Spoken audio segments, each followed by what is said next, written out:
So this is an interesting original presentation on Meet the Masters. This just came out a couple weeks ago. We're very proud to have Dr. Rolf Thomas, who has a PhD in robotics and surgery, present his latest medical device, which is called Clearanail. And Dr. Thomas designed this device in Europe about 2 years ago with the help of some key opinion leaders there, including Dr. Ivan Bristow and Robert Baran. And they were able to talk to the European community about how they can treat onychomycosis with something other than a laser, something other than topicals.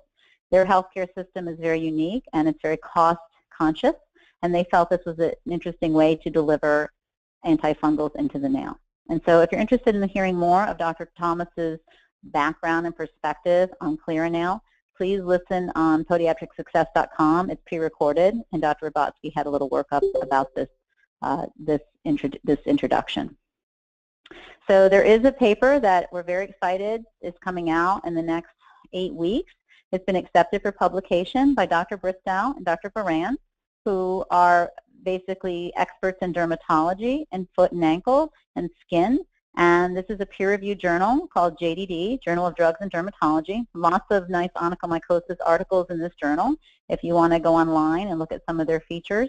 But the latest paper on Clearanail as a medical device, it's a proof of concept paper with clinical studies and case studies, will be presented online in the next 8 weeks. So we'll keep everyone posted, and we'll email a link to the new article once it is received. This is the original white paper done by Dr. Bristow. When I learned first about Clearanail, what I was able to understand about the product was through Ivan. And Ivan presented his unique idea here at DermFoot in Baltimore, Maryland, which is the dermatology seminar every year. And basically, he decided that he really didn't think that lasers were of use in Europe because, number one, they're very expensive, and number two, he really didn't feel they worked as well as they were promised. And he did a lot of literature review, and he felt that the most common problem with getting through the nail is that it's a natural barrier. It just does not easily penetrate. And so he was one of the first users of Clearanail as basically a delivery device to get through the nail. And Dr. Bristow likes to talk about combination therapy, as I believe we all do, combination therapy being a unique way to combine not only oral but topical antifungals in order to increase cure rates. And so this is not a new concept overall. We certainly have been trying to break through the nail as a barrier as podiatrists for literally probably 50 to 100 years. And years ago, maybe 20 years ago, some of us remember the days of using carbon dioxide lasers where we would give an anesthesia to a toe and then put a couple holes in the nail and try to get medicines in. We used to shake Lamisil pills up into a bottle of fungoid tincture and try to get this through the nail. Well, times have changed, and in 2014, the first paper was published in JAD regarding fractional CO2 lasers, very expensive lasers, widely used in dermatology practices. These lasers are ablative. They're fractional. They're able to create hundreds of pores in the nail in order to deliver medications to the nail bed. And this was the mechanism of action that was proposed by this article in JAD, and it states that there's a tissue ablation process that induces direct fungicidal effects and that multiple columns created by a laser enhance penetration. And so remember, lasers are ablative, and they actually do create heat, and as a side effect, they can cauterize when they cut through the nail. If you look at this picture with the CO2 laser from that 2014 paper, you're going to see that there's lots of little pinholes in the nail, and there's obviously some damage to the nails in the form of hematomas from the heat and the high level of intensity of these lasers. And again, they're very costly and can be uncomfortable to patients. So if we think about the idea of Clearanail, it's just an interesting concept because it's very simple. Pharma had to spend roughly $45 million in clinical trials to get prescription pharmaceuticals through the nail plate. So we know that there's several new prescription topicals that have come out in the last several years, and these came at a cost. We also know that the nail bed acts as a reservoir, and this is a common thing you're going to hear over and over again when you hear onychomycosis lectures, because we understand now that the nail itself is a natural barrier to preventing infection, and so it's also a reservoir. So it continues to trap and maintain fungal cells, spores, molds, and bacteria. Nail avulsion certainly is the standard of care for dystrophic nails and sometimes for onychomycosis in podiatry. Podiatrists today still remove nails as a treatment for dystrophy as well as trying to stop the fungus from coming back. Fractional lasers can be super expensive, and we're talking, very, very difficult in the average hands of podiatrists to be able to use and to maintain in a private practice. And very important, we're just beginning to understand the physical properties of the nail as a unit. So I really enjoyed this article. I encourage everyone to read it if they love nails and fungus like I do. But certainly it's a way to just think differently about the nail as a unit. And it's an investigation on how fungal infection is influenced by drug penetration. And what they did is they took little chambers and recreated the nail as a living environment. And it was very interesting, and 3 molecules were tested to see if they could penetrate the nail. And so they took caffeine, amorpholine, and terbinafine. And we all know terbinafine is readily available in topicals and orals and sprays. And certainly terbinafine is a keratin binding molecule, so it can bind keratin, but it still does not get through the nail as fast as caffeine or amorpholine. Amorpholine is another prescription antifungal that's topical, used in Europe, and caffeine is a low molecular weight hydrophilic molecule. So what they found is of the 3 drugs that were attempted to be penetrating these nail chambers, they found that caffeine was the quickest, being the lowest in molecular weight and the most hydrophilic, and terbinafine was more hydrophobic and keratin binding, so was not readily getting through the nail. And so what they also proposed is the idea of transonychial water loss. This is a very interesting concept if you think about healthy versus diseased nail, and you can see the chart here where it shows nail thickness as it increases and the amount of water loss in the nail. Basically, the same thing can happen in the skin, but it is slightly different in how the body works with the nail and in the skin. Skin is transepidermal water loss, and it is affected widely by environmental factors. But what they found in this paper is that the nail itself maintained a constant homeostasis. So it was able to minimize the transonychial water loss across the nail in dystrophic versus healthy nails. And so we have to think of the nail as a very porous, keratin-rich network with little intracellular desmosomes binding the keratin together. And so the nail is not just a physical barrier that we can get through very readily. We have to understand the complex process of penetrating the nail. And so everyone's seen this picture in medical school, and sometimes you have to kind of refresh yourself a little bit about what it takes to get into the nail. But remember, we're really trying to get into the germinal matrix.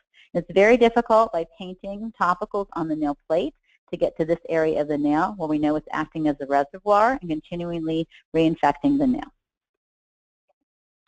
So how does Clearanail work? Clearanail is actually creating micropathways or multiple columns in a nail plate, which is enhancing the penetration of topicals. And you can choose your topical, but we're going to talk about some of the best choices you can make for your patient. The process of deep tissue stimulation has a direct effect on the chronic environment in moderate to severe infections. And I find this very important because in the past we really have lacked the type of modality in terms of a medical device that can penetrate into a moderate to severe infection. This nail drill is able to get into a moderate to severely thick nail and have a direct effect on the chronic environment. By using Clearanail, we can attempt to maintain transonychial water loss, which we just talked about. And what this does, this allows for an immediate cosmetic improvement in the nail. And rapidly, you will see a result with this product. It also allows direct access to the germinal matrix, which is an excellent source of subungual debris. I don't know about everyone else who's on this webinar this evening, but I'm a very strong proponent of culturing nails and knowing what you are growing, because there are many different organisms that invade the nail and cause dystrophy or changes. So by doing a Clearanail treatment, you're generating an excellent source of pure subungual debris for your cultures. Remember, this is non-ablative, so unlike lasers, it's not going to generate any heat or insult the nail or harm the patient. And so this is where I say I know what you're thinking.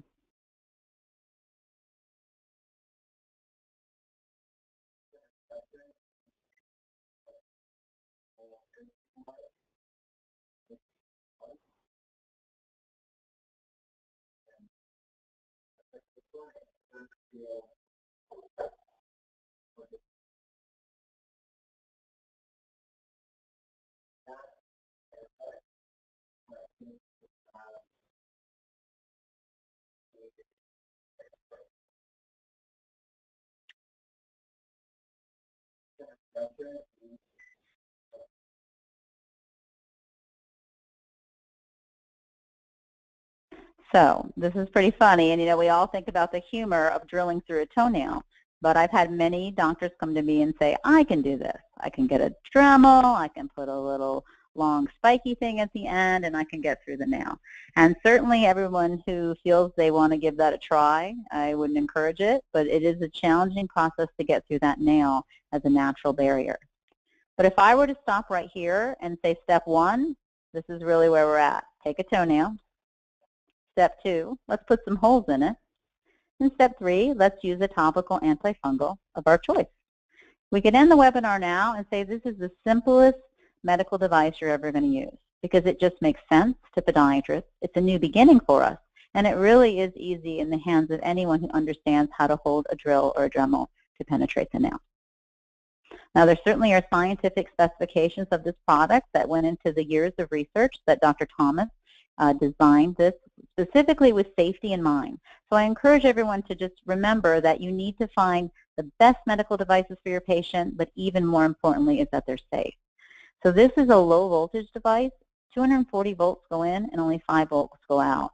And what that means is that you're not going to get an electric shock. You're not going to have heat on the patient. You're not going to feel any type of discomfort or concern for safety. It's a Class 1 medical device, which is also considered very safe in the hands of podiatrists and medical assistants. This machine has high-quality Swiss motors. It is made in Switzerland, designed in Europe. It has a base motor which positions the drill and a head motor which cuts and rotates very precisely. I think about it kind of drilling into a gemstone. It's created an exact channel and it knows exactly what it's doing by positioning the drill correctly. Remember, a single rotation is occurring 10,000 times per minute. So this is the RPM of the drill. The handpiece will get slightly warm during use. And I tell everyone this because I don't want anyone to be alarmed when they're holding it and they feel a very slight warming sensation. Usually takes about 15 minutes into the treatment if you feel that, but it's perfectly normal with the way the motors are operating. The patients do not feel heat, nor is heat generated as a byproduct of this machine. The drill has a fully automated fail-safe system which electronically monitors 1 millimeter of depth. It can differentiate nail plate from nail bed. It knows when to stop. This is, in all essence, a smart drill. It can certainly stop just in time to not harm the patient, but it has gone thoroughly through the nail plate up to 1 millimeter of depth. There is a wonderful video. It's from a lovely British woman with a great accent on Vimeo.com or on the European website, Clearanail.com, and it has all the components of the Clearanail drill. So if you're looking to kind of look at the console and the drill unit itself and understand the way it's put together, it's a 3-minute video, and honestly, you can learn how to do this very simply in 3 minutes, at least in terms of the basics. This is what we call an SUM, which is a single-use microcutter. And the reason this is single-use is because it is, in all essence, a sharp 27-gauge needle. Now, this is a concern maybe if you think you're going to stick a patient or stick yourself, but you really will not as long as you follow the proper protocol and you hold the device with appropriate gloves and with an appropriate hemostat. It's very safe and very easy to use. So I always like to kind of go through this, even if you have never seen one of these Clearanail drills or these controlled micropenetration drills. I want to explain that the single-use microcutter, it needs to be very carefully removed from the packet. Again, it's a sharp, so you want to handle it as such. You want to gently open your drill. It actually is very easy to do so, and it easily inserts and clicks in place. After you secure it, if you need to release it, it actually automatically pops up, and so you're able to very gently remove it without causing any discomfort. I always say use a hemostat when you're removing it, just in case there's sublingual debris or something that could be a contaminant. You should definitely use a hemostat when removing it from the drill. And it's very important that at no time you should see a needle visible from the endpoint. So you won't actually see the needle. It's in the drill, very gently retracted so that you're able to not stick yourself, not stick your patient. It's a very safe, very well-designed device.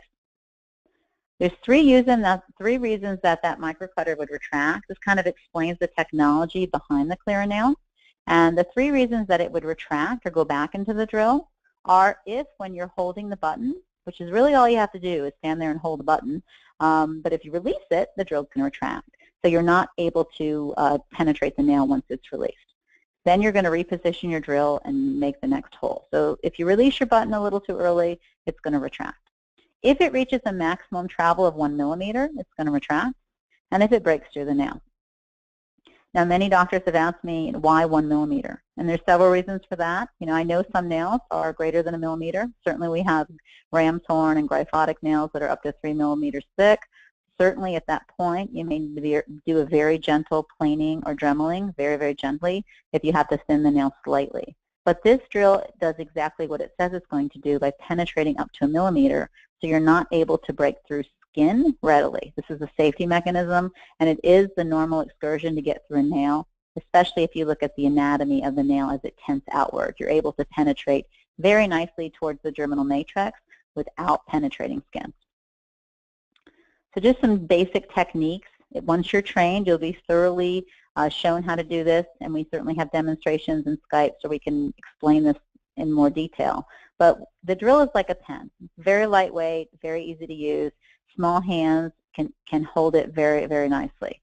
You want to use the tip of your index finger to position the drill and to hold the power button. You have to keep that firmly engaged, as I explained a moment ago, just so that you're not retracting the SUM very quickly. You want to keep it perpendicular to the nail plate because you have to keep firm pressure against the nail. You're going to hold it for about 5 to 10 seconds. It's going to drill. It's going to create a hole. Each hole is 0 to 0.4 millimeters, so they're very small. The patients really can't see them. Very hard for you to see, except you will see the debris. You'll see that source of sublingual debris come out, and that's how you know you've created your hole. If you lift your finger too soon, the drill will stop. That's a safety mechanism, and it'll retract.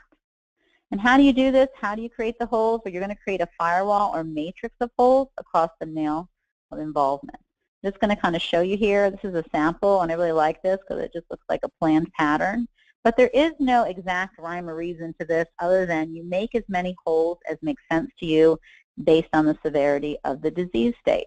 So this would be more of a moderate to severe infection. It's more than half of the nail is involved. It's nearing the proximal matrix. And basically, you want to create a nice pattern of holes to thoroughly be able to grid the area of infection. If you just had a single stripe down the middle, you would just do a little firewall along that edge, and I'll show some other pictures like that. So this is a lot of holes. This would probably be the most holes you would ever drill in a hallux nail. And if you count them, you're looking at 15 holes at the most. This does not require 30 or 50 holes as with fractional lasers, just enough to get through the nail and allow the medicines to get in. If you have patients, you of course have to consider safety and consent. And I always like to inform my patients by having them sign an informed consent. That's part of our process, and it's what we provide for you as a Clearanail Center of Excellence. Patients will also have a post-protocol sheet where they can follow the guidelines afterwards. Always tell your patients they might feel a brief pricking or stinging sensation. Now, I have even performed this drill treatment on doctors at seminars. Mostly no one feels anything. If you have a very thin nail or you're attempting it on a fingernail, which you should not, you will feel a pricking or stinging just because those areas are thinner and they're more vascular. But typically it's a very comfortable procedure. You're not feeling heat like you might feel with lasers. I really don't tell my patients they're going to be uncomfortable or they can't tolerate this because that's extremely unusual. If they're on a blood thinner or they have peripheral vascular disease, I consider that a relative contraindication simply because this is a 27-gauge needle that is able to penetrate the nail safely. So if there's some chance that a patient jumps and you accidentally stick them with a sterile needle, you want to know that they're on a blood thinner. So it's something to just think about when you're considering safety guidelines. Remember, patients must use an antifungal and antimicrobial spray. So this is an important point. Now, we commonly have to have our patients on antifungal and antimicrobial topicals for 12 months. And most of the clinical guidelines say 12 months.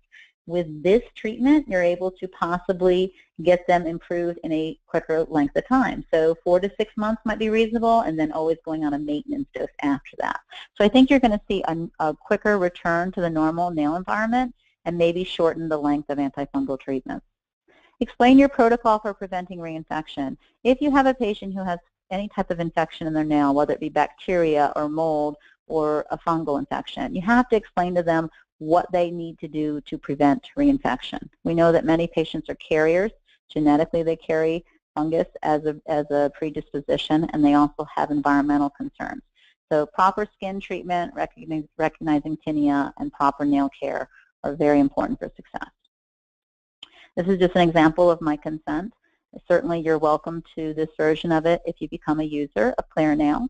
And I always put not only, that we're going to do pictures and the possibility of any concerns, but I put my pricing in my consent. So I always leave a little space for that so patients understand that this is a non-covered service and the expectations are met at the time of the consent.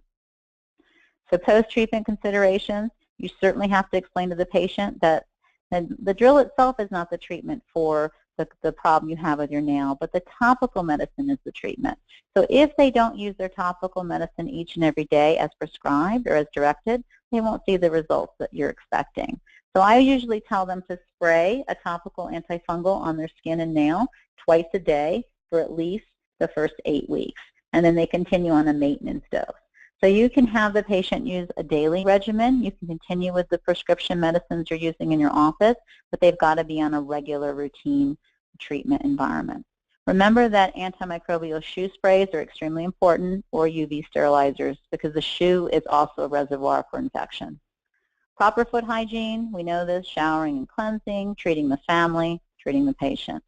It's important not to put a nail polish or a nail lacquer directly on the nail after treatment, because you're going to occlude the little pores that we just created. If we created pores in the nail, we don't want to occlude those pores. This is kind of an important thing I bring up as well. When I talk to a patient for the first time about this, I usually tell them I'm using controlled micropenetration. I don't tell the patient that I'm going to drill holes in your nail, because they think about that video and they think about a drill. And this is a very pleasant, cosmetically pleasing procedure, very similar to, I tell a patient, kind of like microdermabrasion. It's just a way to create pores in the nail. So they're very small, they're minute, and they're non-painful. It's best to call it a CMP, or controlled micropenetration, and that is what's patented with this process. So this is some clinical pictures, and the pictures always tell the story. One of the reasons that I decided to work with this company was because the clinical results were so spectacular, so early on, that I've never seen this happen with any other medical device in terms of literature or in terms of in my hands in my office in the last 7 years. So this is an actual patient who had a really dramatic hematoma, which is a little pocket or air gap of infection, very anaerobic, very hard to get under that area. The nail is protecting itself. And 2 weeks after that original infection, you can see after using Clearanail and you created the pores, you're using a spray, you see an almost immediate cosmetic improvement in that nail. Similar situation, this is an actual diabetic infection. This is pre-Clearanail, and this is 4 weeks later. Again, you see where the nail was treated with the pores, and the nail itself will actually collapse into itself and dry out and really help maintain that good wound environment versus the chronic wound environment, repairing that translanicular water loss. This is an actual picture from Dr. Bristow's paper that I quoted in the beginning in JDD, and this is one of the only sets of pictures that I have, because the other ones will be published shortly. But this is a beautiful nail. Only a podiatrist can love this nail. It's called a tri-stripe, according to Dr. Bristow, and it really is a dramatic involvement. It's a severe case where you're already down to the germinal matrix, and you're seeing this really just spectacular dermatophytoma. This is 12 weeks after Clearanail, and what you can really see with this nice photography is you see the pores. We created these controlled micropenetration pores. We got the holes in the nail. Dr. Bristow believes in firewall. Notice we have no holes here. We firewalled off the infection. We traced it out, and that's at week 12. Look at week 20. Spectacular new nail is growing. Even in the very severe graphotic area that you saw at week 12, this area here has now become clear at the base. There's still dystrophy here. I remind everyone, nothing is going to change permanent damage from nail disease, but there certainly is a cosmetic improvement and an absolute clearance of that nail. This is at week 35. You're over 6 months out. You have a very happy patient. They don't trim their nails, but it's a very nice looking cosmetic nail compared to where you were originally at week 0. So again, the pictures tell the story with Clearanail even more than anything else. Patients want a beautiful nail, they want a cosmetic improvement, and that is the most important thing for most patients versus a mycological cure or a clinical cure. They want an improvement in that nail that they're able to show to their family and their friends. So again, we have to reiterate to our patients, proper foot hygiene, very important. I tell my patients we can't cure fungus, we can't cure infections of the nail. We have to consider this a lifetime commitment. They have to continue to use disinfectants every day, whether they're on an oral antifungal, whether they're on a topical. They need to continue to disinfect their skin and their shoes. In Europe, the most common product is Lamisil spray. I'm going to talk about that in a little bit, but that is a very inexpensive product, very readily available. It's about 40% alcohol-based, so it's able to give a nice disinfecting effect after any procedure that you do. I spray it on even before I do the Clearanail, and then I spray it right after, right in the chair, so the patient understands the importance of that hygiene. Use only proven topicals. I'm a big proponent of using the right topical to do the job. There's certainly not just one topical available. We know there's hundreds of them. In fact, there's probably thousands of them patients have available on the internet. But we only want to use as physicians proven topical antifungals. You have to diagnose and treat tinea. If you don't treat the skin, you can't treat the nail. Sterilize your shoes. Wear clean white cotton socks. Bring your own tools and polish to pedicures. And remember that compliance decreases the longer antifungals are prescribed. So it's really important to understand the beauty of the Clearanail, knowing that by creating pores in the nail, you may be able to decrease the length that a patient's on antifungals, especially patients that are non-compliant. Everyone asks me what's my favorite. You know, I have lots of favorites. I love fungus. I love topicals. I think that the newest prescription products are very well proven. The clinical trial data is strong. I think Jubilee and Keratin are excellent choices for prescription products, as long as patients are able to receive them with their health insurance. And so I still widely prescribe them, but I also prescribe Lamisil spray, which is over the counter. And again, that's what all the studies were in Europe, and clotrimazole solution as well. That's a prescription product. Remember, no creams, no oils, and no polish or lacquers. This is one of my favorite little ads that I did a long time ago on fungus. And it just states that fungus is not a cosmetic problem. You know, patients sometimes are extremely embarrassed about this. It's more than just that. It really is many implications, including significant concerns with diabetics, limb loss prevention, PVD. We have lots of work to do, and there's articles upon articles to read why it's important to treat fungus as early as possible, preferably in the first year of the disease. What's really nice about Clearanail is it's a brand new way to pay your bills. You know, one thing that really intrigued me about lasers years ago was this was something that I could rely on that was not an insurance-based revenue source. We all know that as the years have passed, and they pass pretty quickly, that insurance revenue is unreliable, inconsistent, erratic, and really doesn't make much sense on most days.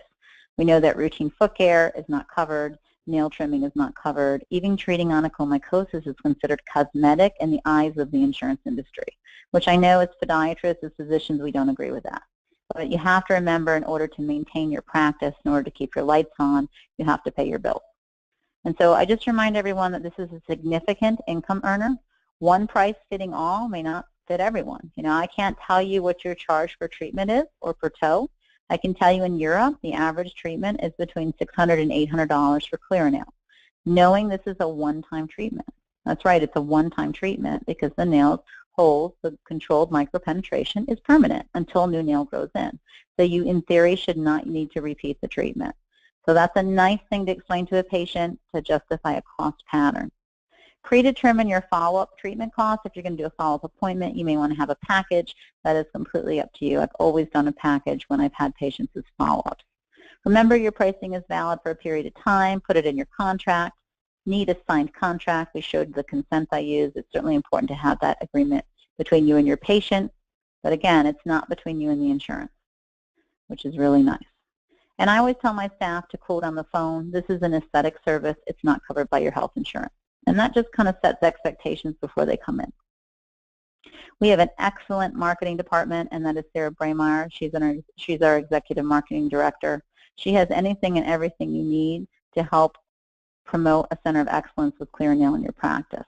If you want to learn more about becoming a center of excellence, Sarah's an excellent resource for that as well. She's the one that does our certificate and explains the certain areas that we're reaching out to.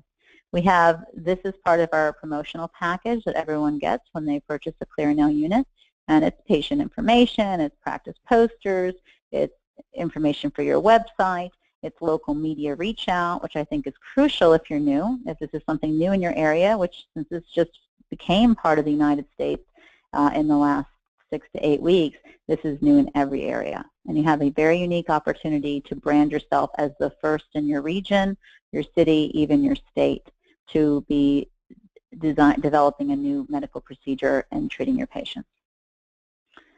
So I love my emoji cons. They're my favorite. Anyone who knows me, I find them relaxing. But I also know that this is a strong return on your investment. So remember, we have leasing available. David Zuckerman is our executive leader in sales, and he will talk to anyone who'd like to know more about leasing. Very affordable, $10 a day. There's not a laser in the world that you could get for $10 a day in a leasing situation even now. And remember, with that cost of equipment, you do have a disposable cost. That's called an SUM. That's that little disposable microneedle, that single use that I talked about. So if you figure in the cost of each SUM and your $10 per day that you're leasing, an average physician might charge $300 a patient. I'm just making this up to make the math easy. But if you had 2 patients a month at that price point, you're getting a 50% return on your investment. So if there's not a podiatrist in the world that sees 2 patients a month that are candidates for a treatment for nail dystrophy, I will be very surprised. So if you really do this in a way that you market it, this could easily be a 6-figure income earner for your practice. And I know that with lasers, many doctors, being the first to have a laser in their area, really performed financially very well.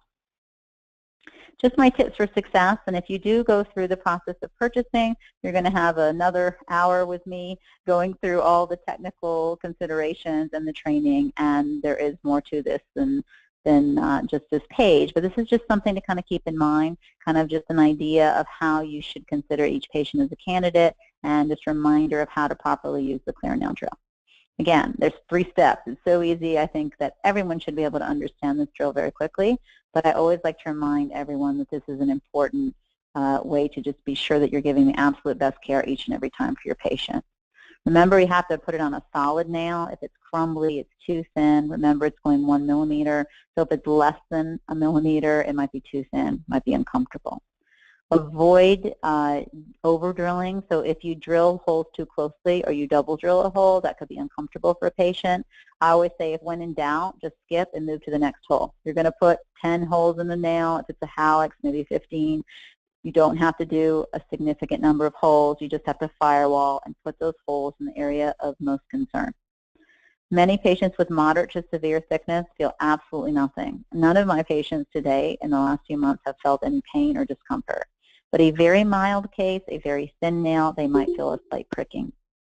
You want to allow a topical treatment afterwards. Remember, the drill is only as good as your topical treatment. Very important to have a topical treatment right after that initial treatment, and they have to continue that course. And so if you're the first, you are able to become a certified center of excellence. And I think being the first in anything in medicine is very exciting, and it's motivating to be one of the first to sign up for a new medical treatment, hopefully help your patients, and be able to promote your practice in a very positive light. If you have any questions, you can feel free to email me at any time. This is my personal email and my cell phone. And Dr. Zuckerman, again, regarding sales, regarding leasing, that would be David. And then Sarah is our marketing and media director, and she's just awesome at everything she does. So if you have questions about reaching out to the media, we have had quite a bit of interest in magazines and some television interest, and so we're always looking for opportunities to promote our newest users as centers of excellence. So I think everyone, I know I probably spoke faster than I usually do, but if you have questions and I didn't answer them, or you're interested in learning more about purchasing, please give us an email or give us a phone call. Thank you so much.